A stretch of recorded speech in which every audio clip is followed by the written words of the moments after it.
दोस्तों, कहानियों की दुनिया में मैं अशोक रामराव देशपांडे आपका बहुत बहुत स्वागत करता हूं। दोस्तों, आज एक ऐसी कहानी हम सुनने जा रहे हैं जो कहानी हमारे जीवन में बहुत ही अच्छा बदलाव लाने में क्षमता रखती है। ये कहानी राजा जनक की है। एक बार हुआ ऐसा कि राजा जनक हर किसी को एक ही सवाल पूछने लगे, ये सही या वो सही।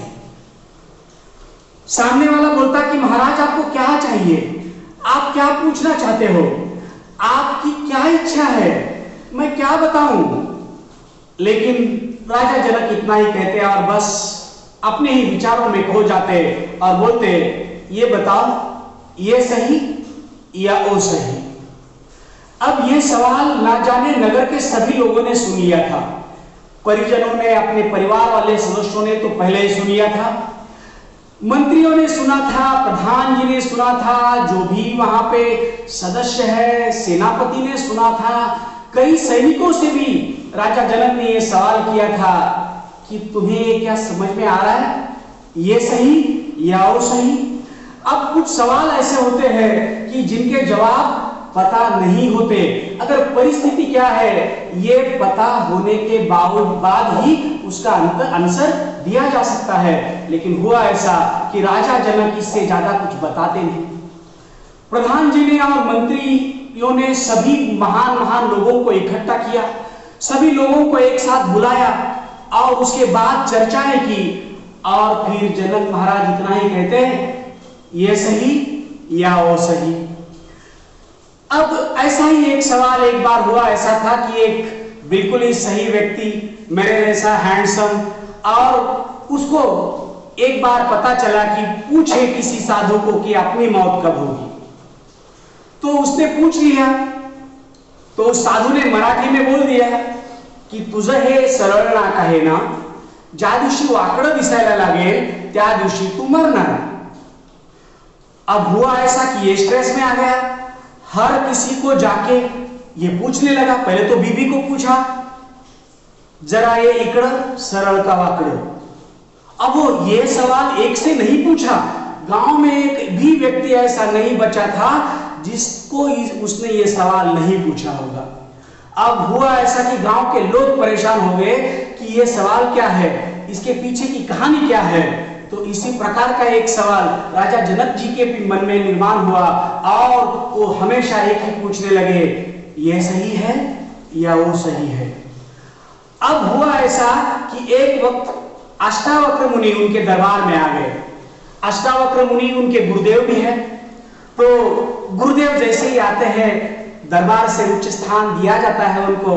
राजा जनक उनकी पूजा करते हैं, बहुत ही अवभगत करते हैं और उनको बिठाते हैं।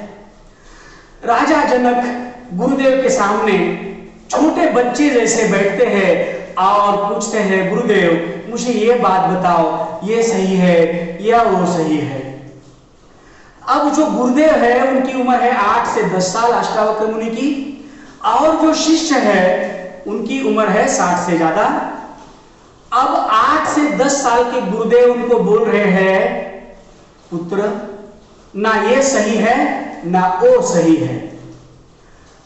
अब ये सुनने के बाद मानो जैसे एक छोटे से बच्चों के हाथ में अगर मिठाई का डिब्बा मिल जाए तो कितना खुश हो जाता है, उतने खुश हो गए राजा जनक और वो नाचने लगे दरबार में। उनको बहुत खुशी हुई और उनके चेहरे पे जो तेज आज दिख रहा था कई महीनों से गायब था, मानो बीमार अवस्था में आ गए थे राजा जनक।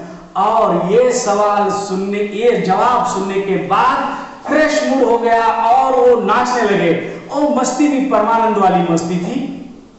अब सभी मंत्री, सभी परिवारजन, सेनापति और प्रधान सभी स्ट्रेस में हैं कि इन्होंने जो पूछा वो तो समझा ही नहीं, लेकिन उन्होंने जो उत्तर दिया वो तो कहाँ समझा है। तो उन्होंने राजा जनक से तो कुछ नहीं कहा क्योंकि बहुत बार पूछ के देख चुके थे। अब उन्होंने जाके अष्टावक्र मुनि के साथ सामने हाथ जोड़े और बोला कि गुरुजी हमें केवल इतना बताने की कोशिश कीजिए, कष्ट कीजिए कि ये प्रश्न क्या था और उसका उत्तर क्या था। अष्टावक्र मुनि ने सभी को कहा, बच्चों बैठो, मैं तुम्हें बताता हूं। राजा जनक ने एक दिन सपने में ये देखा था कि उनका साम्राज्य सभी शत्रुओं से घिरा हुआ है, चारों तरफ शत्रु ही शत्रु। और ऐसे वक्त भी राजा जनक बहुत लड़े, लेकिन कुछ महीनों बाद उनकी पराजय हो गई। उनको बंदी बनाया गया और अन्य बंदी की तरह राजा के साथ भी सुलूक किया गया, बहुत अपमानित किया गया। उनके राजवस्त्र उतारे गए और उनको बताया गया कि आज से तुम इस साम्राज्य से अलग हो गए हो। उनको मारा तो नहीं गया, लेकिन उनको दर दर की ठोकरें खाने के लिए छोड़ दिया गया। अब राजा जनक जैसा सम्राट, अध्यात्म में भी श्रेष्ठ, पराक्रम में भी श्रेष्ठ, ये सारी अवस्था होने के बाद दर दर की ठोकरें खा रहा है, पीने को पानी मिल नहीं रहा है, भोजन नहीं मिल रहा है। ऐसी अवस्था में वो जहां वहां जाते जाते जोर जोर से चिल्ला रहा है और पुकार रहा है गुरुदेव को। तो वो पुकार सुन के आप सभी लोग उनके पास आ गए। अष्टावक्र मुनि सभी को बता रहे हैं राजा जनक जी का स्वप्न क्या था। सब लोग, आप लोग उनके पास आ गए, राजा को पूछने की चेष्टा की, तो राजा ने कुछ भी नहीं बताया, एक ही सवाल बताया कि ये सही या वो सही। अब ये सपना हुआ आधा। जब जग गए तब उन्होंने फिर से देखा कि सोने की पलंग पे सोए हुए हैं, साम्राज्य अवधित है, सेनापति हाथ जोड़े सामने खड़ा हुआ है, दास दासी आजू बाजू में है, पत्नी है, परिजनों है, सब लोग हैं। तो उनको पता नहीं चल रहा था कि जो सपना देखा वो सच है या सपने के बाद जग गए वो सच है। तो वो बोलते हैं राजा जनक को और सभी लोगों को, राजा जब तुम सपने में थे तो सपना सच था। फिर सभी मंत्री स्ट्रेस में आ गए। उन्होंने बोला कि मुनिवर, जब तक सपने में थे तो सपना सच था। हाँ, सच ही था। सभी शत्रुओं ने आक्रमण किया है, इन्होंने घनघोर युद्ध किया है।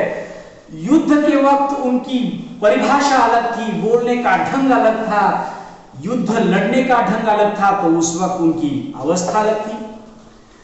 जब दर दर के ठोकरे खा रहे थे तो पसीने से लथपथ थे, शरीर पे राजवस्त्र नहीं थे, ये सब वो देख रहे थे, तो ये भी सच था।